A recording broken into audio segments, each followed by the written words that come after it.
15 April 1645 रायरेश्वरी स्वराज्याची मुहूर्तमेढ. शिवराय आता पुण्यात स्थावर झालेले होते. त्यांनी सवंगडी गोळा केले होते. शस्त्र सराव सुरू होता.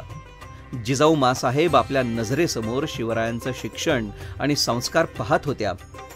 गेल्या 1000 वर्षाचे वातावरण स्वातंत्र्याच्या प्रकाश सूर्याला अटकाव करत होते.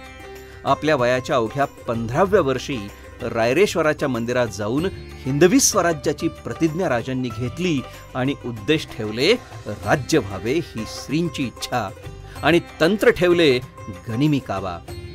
इच्छाशक्ती प्रचंड होती आणि सोबतीला होते जीवाला जीव देणारे सवंगडी.